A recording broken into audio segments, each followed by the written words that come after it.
잡힌 시선, 따뜻한 공정의 가치로 함께합니다. 황보선의 출발 새 아침.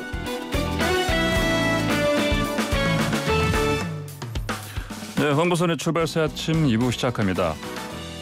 국민의힘 윤석열 대선 후보의 부인 김건희 씨 관련 허위 수상, 이력 관련 보도가 요즘 쏟아지고 있는데요. 김 씨는 결혼 전의 얘기라고 했습니다만 민주당에서는 김건희 씨와 윤 후보 결혼 후에도 비슷한 일이 있었고요. 결혼 전후 다 합해서 총 18가지 의혹이 보인다. 철저한 검증을 예고했습니다. 더불어민주당의 안민석 의원을 연결해서 자세한 얘기 들어보겠습니다. 안 의원님 안녕하십니까? 네, 안민석입니다. 예, 어제 기자회견 하셨죠? 안 의원님? 네. 예. 네. 어제 기자회견 하신 이유가 그러니까 그 전에 저희 YTN에서 단독 보도해서 김건희 씨 허위 수상 이력 보도한 이후에 또 다른 제2, 제3의 또 의혹이 있다. 이것 때문입니까? 안 의원님? 들리십니까? 네, 이제 YTN은 보도를 이제 오늘 했지 않습니까? 그런데 이것은 최근에 불거진 일이 아니라 사실 이제 지난 국정감사 때 제 그 교육위원회에서 제기되었던 의혹이고요. 예. 그래서 사실은 검증은 국정감사 이후 지난 2달 동안 진행돼 왔고요. 거의 마무리 단계였는데 YTN이 선제 보도를 해서 시기가 앞당겨진 것이고요. 그런데 이제 좀 아쉬운 것이 그 YTN이 김건희 씨와 그 통화를 했다는 거 아니겠습니까? 그냥 뭐 상당한 분량인 걸로 알고 있는데 YTN에서 용기를 내어서 김건희 씨의 음성도 공개를 했으면 하는 그런 아쉬움이 있습니다. 왜 그 사실 정확한 내용은 보도를 했는데 녹음까지 내보내야 한다 이렇게 생각하시는지요? 그 부분에 대해서 보통 TV는 그 텍스트 매체가 아니니까요. 예. 이게 이제 통화가 이루어진 내용에 대해서 그 음성을 공개하는 것이 그 쌍방 간에 그리고 국민들에게 오해가 없고 또 특히 김건희 씨가 직접 어떤 이야기를 했는지에 대해서 음성을 직접 우리 시청자들이 들어야지 판단할 수 있는 거 아니겠습니까? 그래서 저는 왜 그 음성이 공개되지 않았는지 좀 궁금해하고 사실 제 주위에 뭐 다른 언론인들에게도 이야기를 물어보니까 거기 굉장히 좀 의아하다는 그런 반응들이 다 그렇게 반응을 보여서 그 YTN이 이 부분을 좀 잘 좀 판단을 해주셨으면 좋겠습니다. 예, 알겠습니다. 지금 이 방송 듣고 있을 거니까요. 저희 담당 기자도 그렇고요.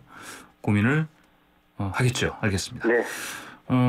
자, 어제 기자회견 하시면서 숫자를 18개로 특정하셨는데요. 예. 그 가운데 특히 어제 말씀하신 거가 안양대 지원 이력서에 쓴 그 수상 경력 이거 학력 부풀리기라 이렇게 하셨던데 보니까요. 어떤 내용입니까 이게? 네, 이게 그러지 않습니까? 이제 결혼 전액을 가지고 뭘 그러냐. 그렇게 이제 윤석열 캠프나 본인이나 뭐 당사자 그리고 심지어 이제 김종인 위원장도 뭐 그런 말씀하시는데요. 결혼은 이분들이 2012년도에 했어요. 근데 어제 저희들이 문제 제기한 안양대 그 허위 이력은 2013년 이력서예요. 그리고 2014년 국민대 이력서에도 허위 이력이 나타나고요. 그러니까 전체적으로 4개 대학에서 이제 이력서가 허위로 이제 기재가 되는데요. 그러니까 서울대와 수원여대는 결혼 전에 이력서고요. 안양대와 국민대는 결혼 후입니다. 그래서 아마 국힘 측에서 또 윤석열 후보도 이 내용을 잘 모르시는 것 같아요. 그래서 저희들이 일방적인 정치 공세를 한다고 이렇게 우기시지 말고 저희들이 주장하는 내용을 좀 꼼꼼히 봤으면 좋겠습니다. 그러게 이미 국감 때 2달 전에 이게 제기가 되었고 언론에서도 다뤄졌던 것이거든요. 그래서 팀과 캠프가 이렇게 좀 실력이 없나 좀 실망스럽고요. 네. 좀 공부를 좀 하셔야 될 것 같습니다. 기본적인 이 의혹 관련해서 기본적으로 살펴보는 것도 하지 않았다. 정확하게 내용을. 그런 말씀이시네요. 제가 볼 때는 그렇습니다. 네. 그러니까 결혼 후에도 안양대 국민대 이거는 허위 이력이 결혼 후에 이루어진 이력서인데 네네. 이력서 자체를 전체적으로 결혼 전의 일이라고 이렇게 부인을 해버리니까 알고도 그러는 건지 네네.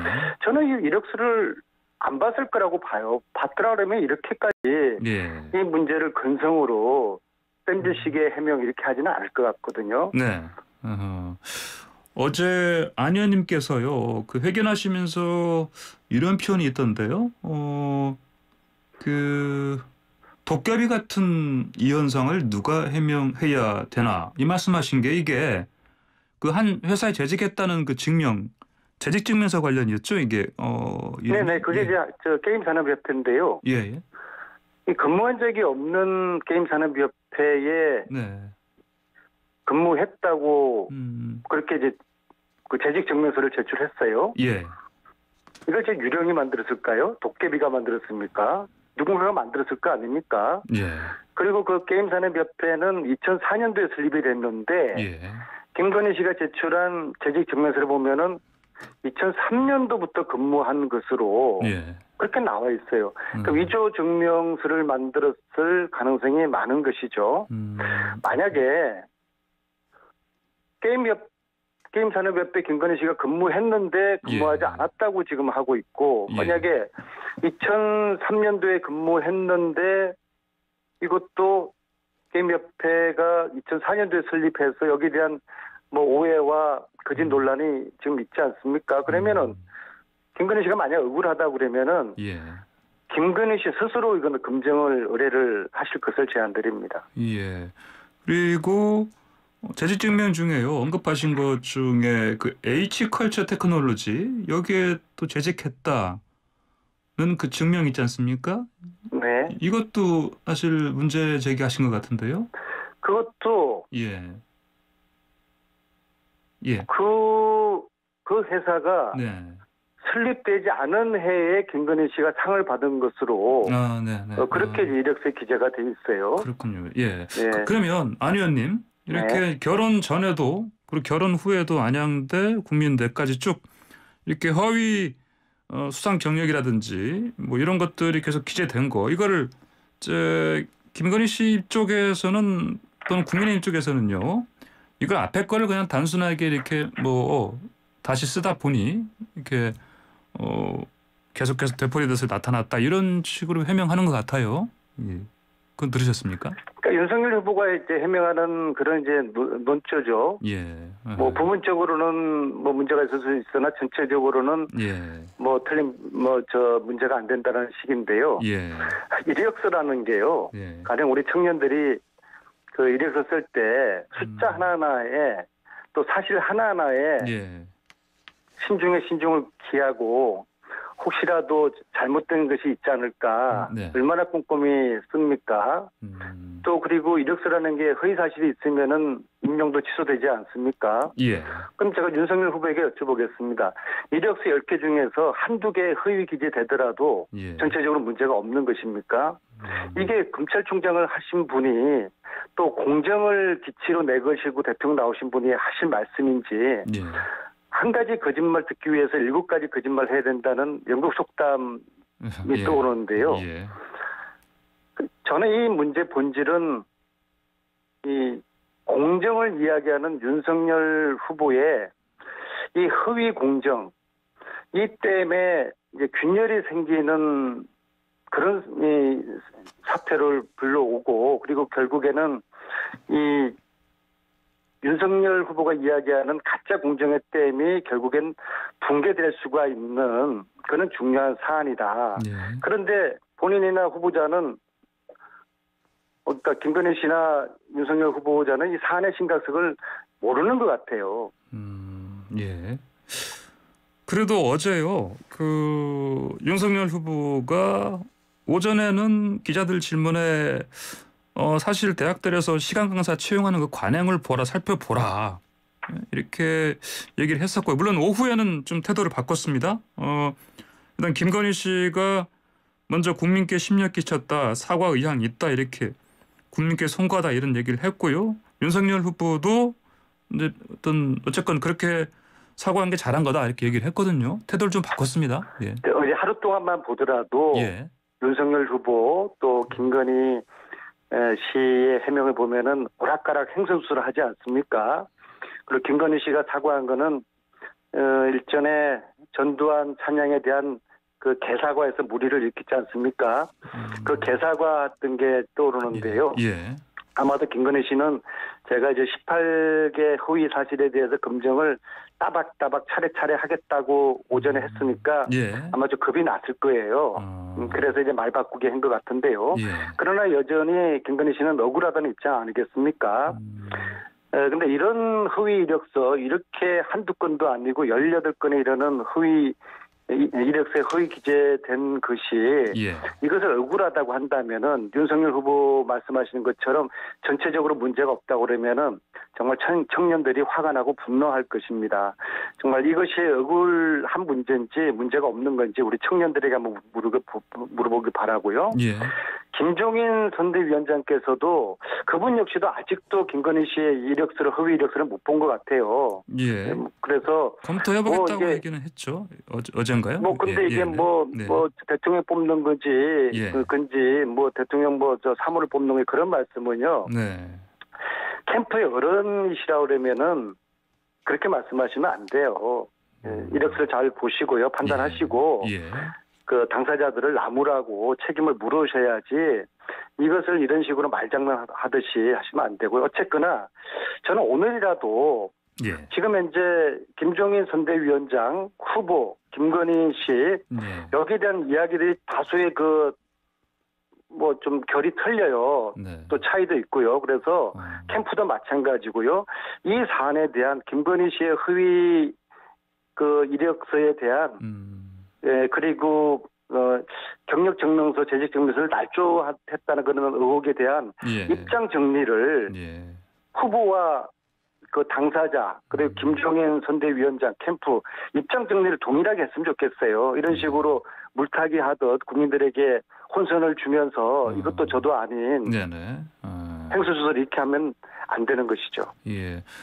방금 언급하신 것처럼 김종인 총괄선대위원장은 대통령을 뽑는 것이지 대통령 부인 뽑는 건 아니다 이런 얘기를 했었고요. 어제 김병준 상임선대위원장이 저하고 인터뷰했는데 김 위원장께서 정말 이런 문제가 대통령 선거의 중심이 되는 게 맞느냐 이런 의문을 제기했습니다. 그러면 현 상황 핵심을 제대로 그러면 아직 못 보고 있다 이렇게 보시는 겁니까? 이 두 분이? 아마 그분께서도 이 허위 이력서를 보지 못한 것 같고요. 제대로 검토를 안 해봤기 때문에 이런 말을 하신다. 네, 그러면 이력서를 이렇게 허위 기재한 것을 이렇게 용인하고 별 문제가 없다는 이런 식의 입장이라 그러면 대한민국이 어떻게 되겠습니까? 또 이런 분들이 대한민국 대통령 되겠다고 나서고 또 그런 후보를 도우는 이런 캠프라고 그러면은 정말 심각한 거 아니겠습니까? 그래서 어쨌거나 다들 입장을 다른 듯 비슷하게 또 국민들에게 혼란스럽게 하지 마시고 캠프 입장과 후보자 부인 입장을 정리를 해서 한 번에 일단 정리를 해주시면 그에 따라서 저희들이 대응하도록 하겠습니다. 네, 그렇군요. 알겠습니다. 자, 18가지 의혹. 이게 전체적으로 아까 국정감사에서도 이미 살펴봤던 내용이니까 그러면 이거를 전체 다 검증해서 사실 이게 이렇다 저렇다 이걸 발표하시는데 시간이 좀 얼마나 걸리겠습니까? 아까 말씀드렸듯이 지난 2달 동안 검증을 했기 때문에 구분 응선을 다 넘었어요. 그래서 더블 체크를 하고 있는 그런 과정이고요. 그리고 이제 YTN을 필두로 해서 지금 이게 언론에 크게 보도되고 있으니까 이제 내부자들의 이제 증언이 나올 차례거든요. 이런 문제는 항상 지난 최순실 국정농단 때도 그렇지만은 패턴이 비슷해요. 언론에서 터뜨리기 시작하면은 이제 내부자들이 용기를 내어서 제보가 들어오거든요. 그래서 그 팩트 체크가 더 이제 확고되는 그런 이제 과정이 될 것이고요. 그래서 차례대로 그리고 저쪽의 해명을 봐가면서 저희들이 수위 조절을 할 것이고요. 근데 사무소 위조라는 거는 한 그 실형 5년을 받아야 되는 중대 범죄거든요. 그래서 이게 범죄 행위가 드러나면은 응당한 책임을 져야 될 것입니다. 그러면요, 이제 구부동선 넘었다 말씀하셨는데 그거 다 발표하실 때 이게 범죄 행위 해당 사항이니까 법적 조치도 지금 고려하시는 겁니까? 이게 공소시효가 다 끝났어요. 가장 마지막 허위 이력서가 2014년이니까는요. 7년 지났네요. 네, 이제 7년이 지났으니까는 이게 그 공소시효는 지났지만, 근데 조국 교수 같은 경우에 또 10년 전에 그 문제로 거의 가족들이 멸문지하된 그런 지경에 이르렀지 않습니까? 이 문제는 공소시효의 문제가 아니라 대통령이 되려는 분과 그의 그 부인의 어떤 도덕적인 그런 문제고요. 또 실질적으로 공소시효만 남아 있으면은 이거는 이제 범죄 행위에 또 갈 수 있는 문제이기 때문에 이것을 공소시효가 지났다고 덮을 문제가 아니다. 그리고 오늘이라도 윤 후보와 또 캠프 쪽에서는 이 이력서를 한번 잘 들여다 보시고 좀 공부를 좀 하시고 저희들이 한 이야기를 그 정파적인 주장으로만 몰지 마시고 팩트 체크를 한번 해보시라. 그리고 저희들이 한 이야기에 뭐 사실이 아닌 게 있으면은 그때 당당하게 저희들에게 문제 제기를 하시라. 그렇게 말씀드리고 싶습니다. 방금 그 내부자 제보가 나오기 마련이다 말씀하셨는데 이번 주 보도가 많이 나갔으니까요. 안민석 의원님은 또 제보 많이 받으시는 또 의원님으로 유명한데요. 제보 받으신 거 없습니까? 네, 지금 뭐 제보가 들어오고 그걸 체크 중에 있고요. 그다음에 이제 어제 윤석열 후보께서 어제 있었던 일련의 일들에 대해서 저희 쪽에서 기획을 했다고 하지 않았습니까? 마치 5년 전에 국정농단 사태 때 뭐 제가 나름대로 열심히 해서 내부자들과 이런 진실을 밝히니까 최순실 측에서는 이걸 기획을 하고 있다. 그렇게 이야기했거든요. 마치 그런 생각이 떠오르는데요. 윤석열 후보님, 저희들 기획한 거 아니고요. 어제 뉴스공장 누가 출연했는지 어제 밤에 제가 뉴스 통해서 알게 됐고요. 저희들이 그 10시 반에 기자회견 했던 거는 그 전날부터 저희들이 준비를 하고 보도자료를 배포한 것이고요. 사실은 당 지도부 일각에서는 이것을 만류했던 분도 계셔요. 저희들 기획한 거 아니니까 윤석열 후보님 그런 세상을 항상 그렇게 의심의 눈으로 보지 마시고요. 후보님의 사모께서 부인께서 과거에 어떠한 가짜 인생을 살아셨는지 대해서 냉철하게 성찰해 보시고 판단해 주시길 바라겠습니다. 지금 가짜 말씀하시니까 어제 국민의힘 황교안 선대위 대변인이 안 의원님이 가짜뉴스 아이콘이라고 얘기했는데. 그거는 최순실 측에서 5년 전부터 저를 그런 프레임으로 몰아서 국정농단을 폭로하고 진실을 밝히는 저의 이야기를 가짜뉴스라고 계속적으로 그 프레임 속에 저를 몰았고 지금 역시도 저는 제가 가짜뉴스의 아이콘인지 진실의 아이콘인지 그것은 국민들이 판단할 몫이죠. 그러니까 국정농단 제가 이야기했던 게 다 가짜였습니까? 국힘에서는 윤석열 후보 측에서는 그렇게 저를 몰고 싶어 하는 것이죠. 그래서 저희 쪽에 나름의 빅스피커의 입을 재갈을 물리면서 이것을 엉뚱한 방향으로 진실을 호도하고 있는 것이죠.